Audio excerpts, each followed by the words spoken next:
From iAfrikan Media, this is iAfrikan BYTES, a podcast that features commentary on African news, insights, opinions, and analysis with tech industry leaders and professionals.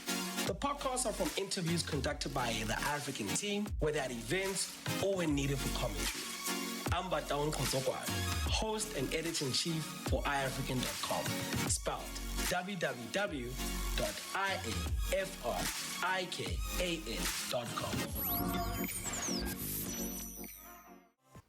When Project Isizwe was launched in 2013, it offered free internet service thanks to funding from the City of Tshwane. 600,000 monthly customers were given access to 500 megabytes per day through the project's 1,000 free public Wi-Fi hotspot areas spread throughout the City of Tshwane. Presenting the most recent findings for their Kayamandi fibre-to-shack proof of concept project. Since its inception in 2022 November, the for-profit program has linked 891 households with fiber, and users have used more than 490 terabytes of data on their network. In conversation with Alan Knott-Graig, founder of Isizwe, he explains the disruption that is fibre-to-shack, how it works, and the risk associated with the new business model. Alan Knott, thank you so much for joining us. Now, 2013, about 10 years ago, Project Isizwe started, launched in the capital, Tshwane, as an NGO, primarily to provide Wi-Fi services. You know, at the time, the mayor was our current electricity minister, right? Reflecting, 10 years ago when you and your team started, would you say Project Isizwe was a success? Firstly, thanks for them, asking me to do a random interview like this. And it feels like a lifetime ago. I remember the days I used to sit on a bench under some trees in the botanical gardens here in Stellenbosch. I used to stare at the sky and kind of pray that the municipality would pass. And it was truly a privilege to work with the government. I mean, I got to know Koshe and Soramokgopa quite well. And it really showed what can happen when the government and private sector kind of work together. And in many ways, it's a great success, and it's still going. I can't think of how many hundreds of thousands of people have been impacted by that project. But we definitely took some lessons out of all of that, and I'll never do it again. Was that so? What lessons were these? The whole premise of that was that you kind of brought, affordable or free Wi-Fi to within walking distance of everyone. But it was kind of outside internet. Yeah? But most people are not using the internet outside their homes. They're using it in their homes. Literally, if it's not in their home, they don't use it. So, you're not going to get kids studying outside. You're not going to get people watching movies outside. And it's also dangerous outside. People get mugged, particularly if it's that you're on a smart device. So, that's one of the reasons. Second reason is, we were very focused on wireless as the solution. But the truth is that, it's like the ugly cousin of fiber. I mean, fiber is really that's the real deal. Anybody, and I used to say, no, it's not really different, but it is different. Fiber is literally the speed of light. You can't get faster than that. So, and it can handle the kind of congestion that you have in townships. So, I think that's another reason we wouldn't do it again. And thirdly, I don't think, as soon as you rely on the government to help our country, we're screwed. I was extremely lucky. I didn't realize how lucky we were to be dealing with Sputler and his team there at the time. They were great people. They didn't ask for bribes. They helped us get things done. They paid the bills. We were extremely lucky. In retrospect, it was like a miracle. And it doesn't happen a lot. And even in that situation, when there was a change of regime, you're kind of ending up with new guys, and they've all got their own agendas and stuff like that. So I don't think it's replicatable. I mean, it was hard to ever do it again. And secondly, it's not healthy to rely on the government. In my opinion, all internet infrastructure should be built purely on a profit motive without any government involvement. So if I'm deriving you well, you're saying the business model was not sustainable through government, government subsidy or government funding. My opinion, it's just my opinion, of course, and I always reserve the right to change my mind. But I do think of everyone in South Africa that's been trying to do this for the last 20 years, I've made more mistakes than anyone else. I mean, I think the lessons I've learned are real from practice and having paid the price myself. And my opinion is relying on charity or government subsidies or government contracts or anything that is not basically just the consumer paying you is not the path to a totally sustainable project. It's not to say that you can't take charitable contributions, and you can't take government grants, but just it mustn't be built around that. You shouldn't, that if that stuff doesn't materialize, it should still be sustainable.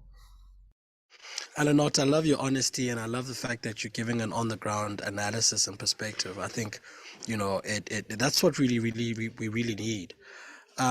Like you said, I just want to touch on the last thing. Administrations have changed in the city of Tshwane, ANC-led coalitions, DA. How has that affected the project up until now thus far? Well, really what happened there, I think it was 2016 or 2018. When was the municipal elections? Can't remember. Around 2017, I think 2017. Was it 2019 or something? Yeah, I forgot. It was like a lifetime ago. And anyway, the ANC at the time was running the show, and then they got booted because basically because Zuma was not the most popular guy in the world. And so even though I think Sputler and his team were doing a pretty good job in the ANC in Tshwane, I mean, there was like an overall picture that wasn't good for the guys. And then DA came in, and it was a bit of a coalition, and then they decided that they didn't want to work with Project Isizwe anymore. They'd rather kind of do a regular tender procurement process, which they did. And I think Altec or Altron, one of those companies now run it, or something like that. So it's still running. It's not done by an NGO. It's now done by a for-profit company. And still, some of our former employees work for them. I think they're still doing the work. So the nice thing is it's still there, working, and there's a legacy. The problem is it hasn't been replicated. Our goal was not just, we thought we were creating an example that the whole country could follow, but nobody followed it. And it's because it does depend on the government buying into it. And I think in our country, we have to just come to terms with the fact that most of the people that are in our government are utterly, shamelessly corrupt. And so it's hard to deal with people that are not thinking about anything other than themselves. Not everyone, but a lot of them. And so instead of trying to find the exceptions to the rule, rather find a model that works regardless of who's in government.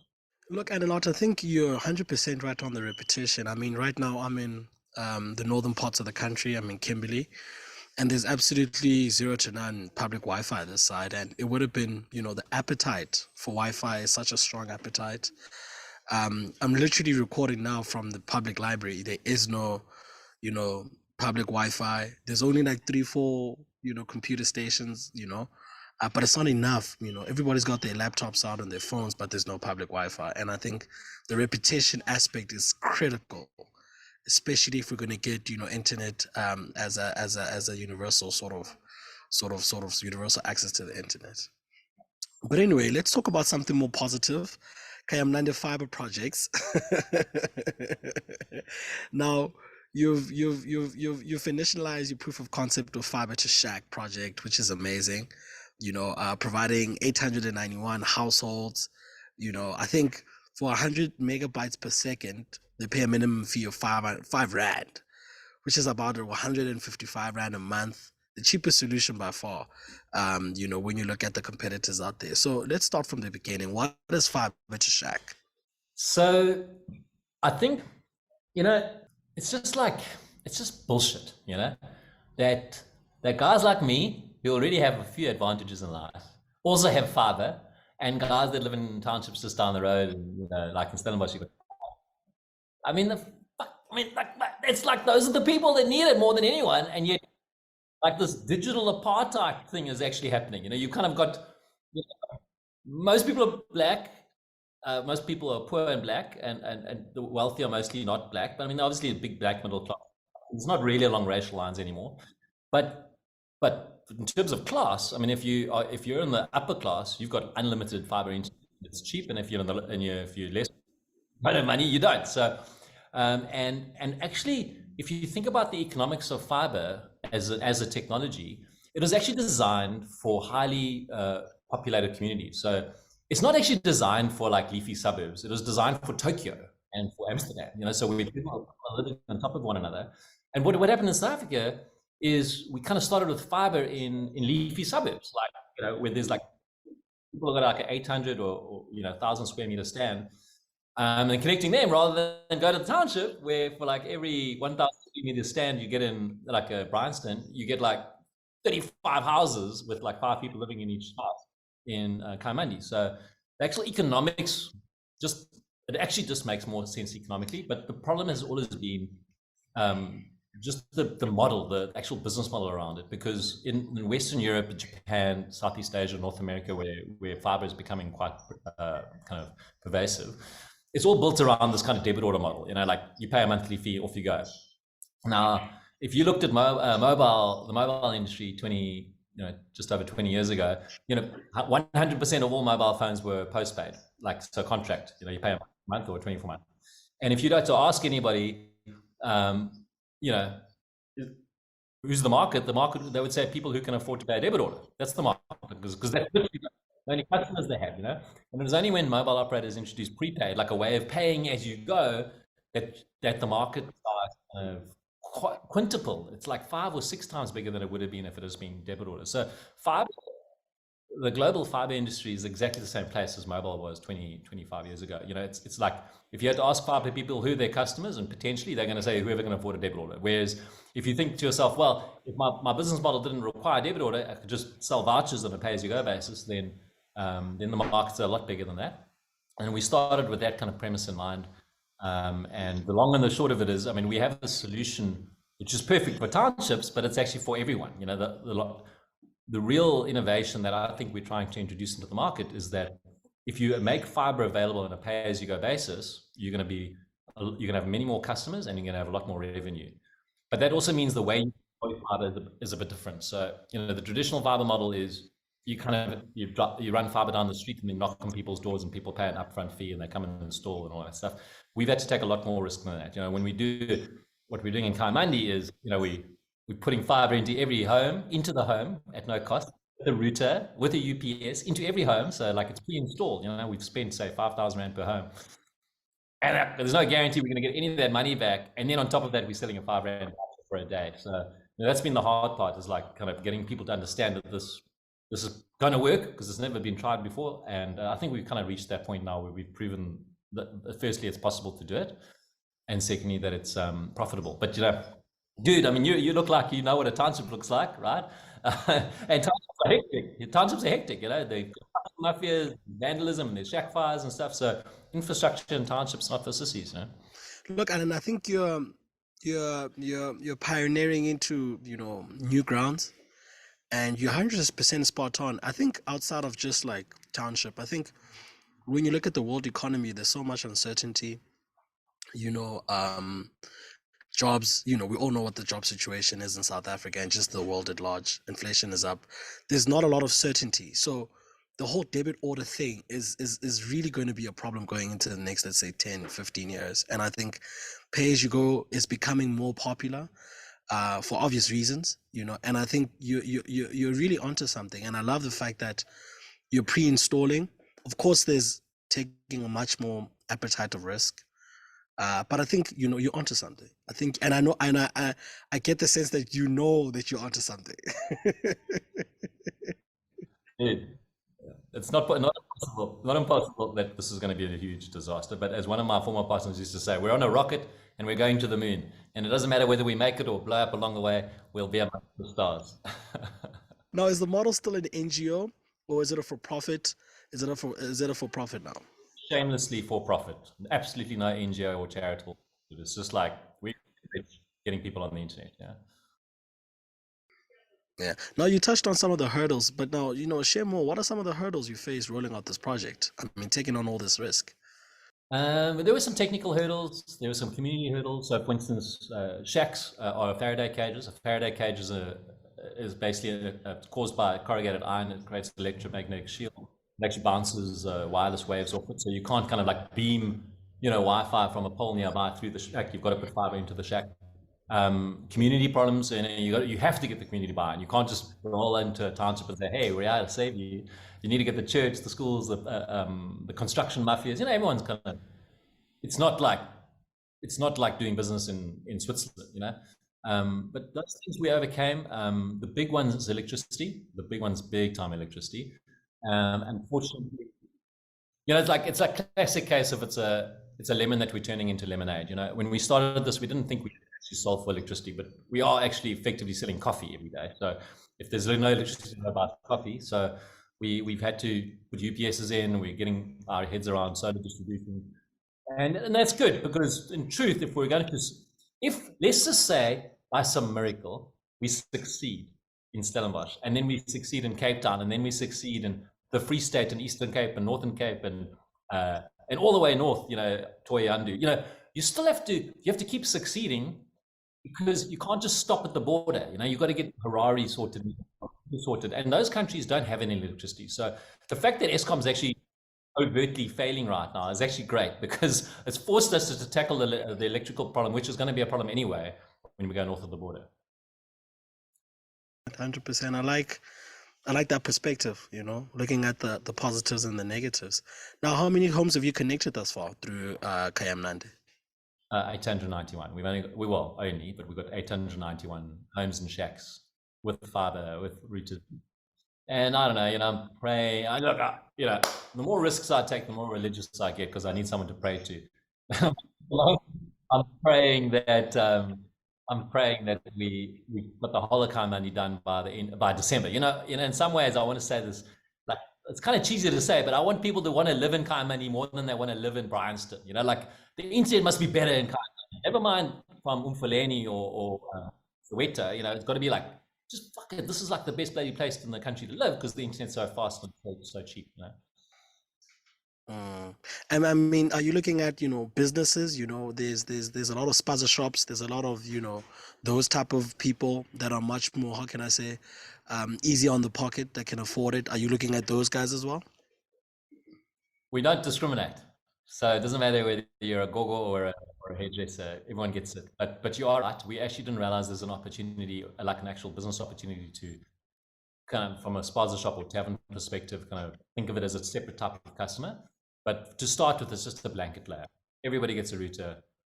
And it's kind of, maybe just to explain the user experience, every router gets pre-installed, and there's an SSID, a name of the Wi-Fi. It's the same Wi-Fi everywhere. It's called fiber time, right? So you buy a voucher for fiber time, and you can use it in your home. But if you've still got like 12 hours left and you want to go visit your friend, your device is linked. So your device then can jump onto your friend's Wi-Fi at his home or her home.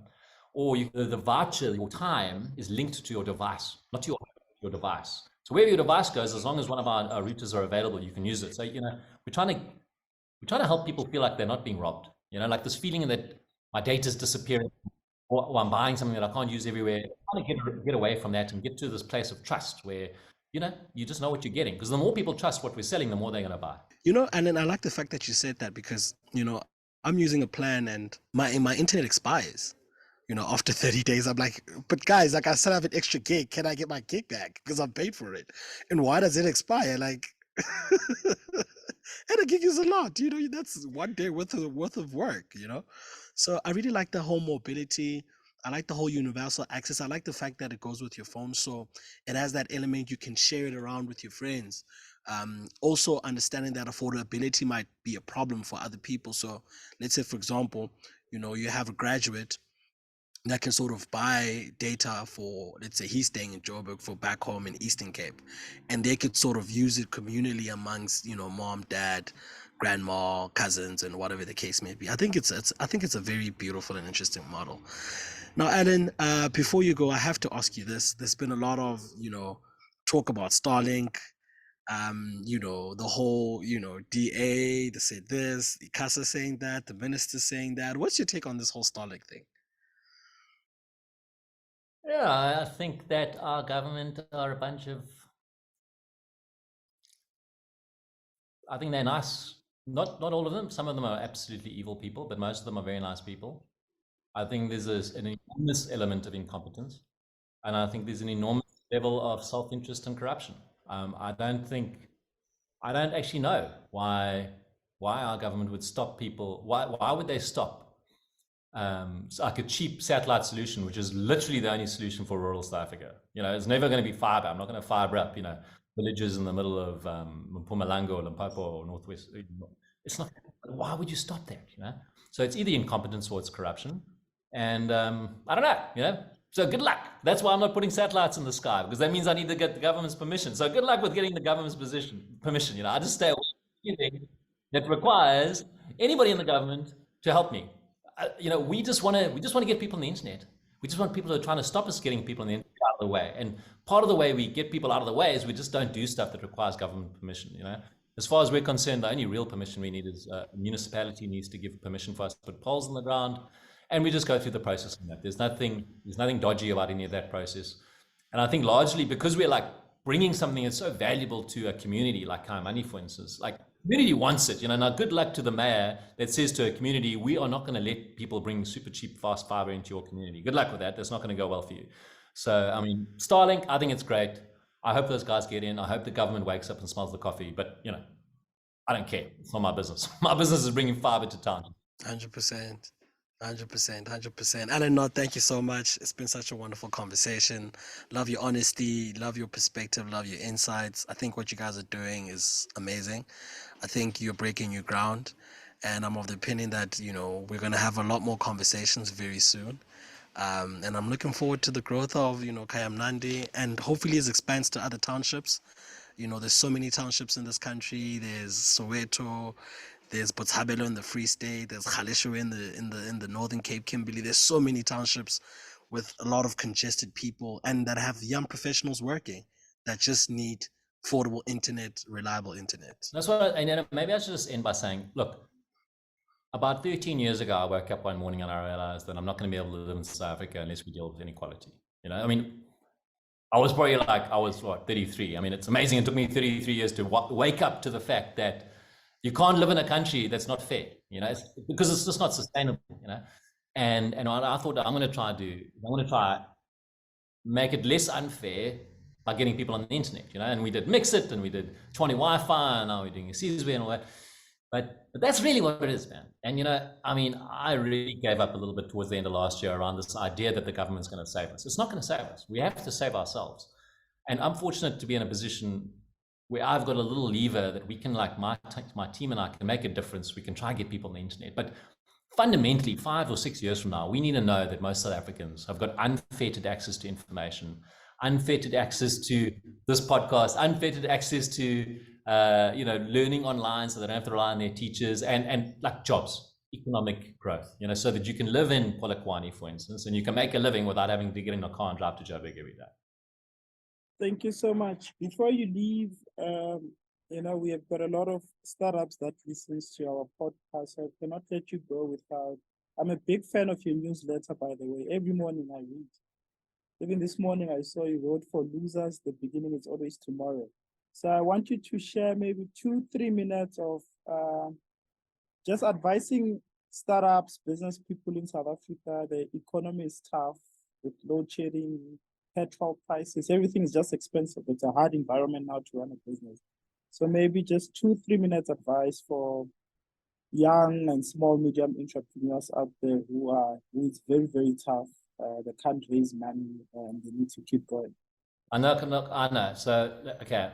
So my advice for entrepreneurs is only take advice from people that have got skin in your game, you know? So like basically, unless someone's going to lose money because of you making a bad decision, you shouldn't be listening to them. I mean, you can maybe like listen a little bit, but you shouldn't actually do what they say, because at the end of the day, you have to take responsibility for your own life. So whatever I say, just take it as like random noise, because you got to decide for yourself what you want to do with your life. And I come from a very different background from a lot of South Africans. I've got a lot of privilege in my life. I came up from a upper income, middle class family. My dad was a wealthy guy, well, became wealthy, he's famous. So like, I don't want to pretend that this is all the a level playing field. I've got a lot of advantages that a lot of people don't have. But there were some lessons that I took out of my career as an entrepreneur. And they're kind of the top 3 ones, particularly out of Mix It. You know, my Mix It journey wasn't the most enjoyable journey of my life. And afterwards, I was known for a short while as a weapon of mass financial destruction. So I had some big lessons out of that I think people need to concentrate on. The first one is you got to be frugal. You know, you got to it's obvious, and maybe it's so obvious that people don't need to be reminded of that, but you just don't want to spend money unnecessarily, right? The second one is you've got to under-promise. It's so tempting when you're in business to kind of sell the dream to the extent that it's like the absolute limit of what you think is possible. The problem with that is if you deliver anything less than that, people don't believe you the next time you say something. So and belief is very important in business. And the only way to build a reputation of being trustworthy is to under-promise. So you have to If you think you're going to make 10 million rand of revenue, tell them you're going to make 8 million rand of revenue. Don't tell them what you think is definitely possible. Just go a little bit under so you've got a bit of wriggle room so you don't miss your promises. And thirdly, you've got to focus. You've got to take all the noise out of your life. You've got to get married to the right person. If you marry the wrong person, quickly get divorced and then marry the right person again. Don't have any noise. Don't be going out on Monday nights, Tuesday nights, Wednesday nights, drinking, drugs, women, men, whatever. Just get that noise out of your life. Don't have any other businesses. Don't have side jewels. Don't do anything like that. Look, just try and concentrate. Don't take debt. Debt will distract you because debt is very stressful. So, try and just get all the noise out of your life. But then ultimately, and this is my own experience, business is very risky. And even if you stick to all the rules and you follow all the advice, you can just get unlucky and fail. So my own thing is nowadays, I just think about, am I doing something that has a purpose? Am I going to make a difference, or is it just about making money? It must make money. I don't want to be poor and I don't want to be a burden on anyone else. So the profit motive has to be there, but I want to make a difference first and foremost. So the purpose is second. And do I love it? And what is love? Love is actually who you're spending time with, not necessarily what you're doing on a day-to-day basis. So, everyone has to do stuff they don't enjoy. I don't have to do things. I have to do admin. The stuff that really sucks my energy is not the work, it's people. So walking the path is kind of, everyone's got to struggle, but who you walk the path with, that's a choice you have to make. And if you find yourself on a path with people you don't like spending time with, you need to get off that path or get rid of those people, because ultimately, if you're not feeling energized and you're not feeling happy and looking forward to work every day, you're not going to be happy and you're not going to be a success. Alan Knott-Graig from Project Isizwe, thank you so much. This is African Bites. Thank you for listening to iAfrikan Bites. Please share your feedback with us on our socials. On Twitter @iAfrikan, on LinkedIn @iAfrikan.com. And check out our other podcasts, The Tefo Mohapi Show, Take Legal Matters, and The Lead Creative on all podcast streaming platforms. And also make sure to head over to www.iafrikan.com. That is iafrikan.com/radio, and subscribe for notifications. iAfrikan Bites is an iAfrikan Media original show, produced by Nzalo Mbangana and content producer and host by Don Kotokwane.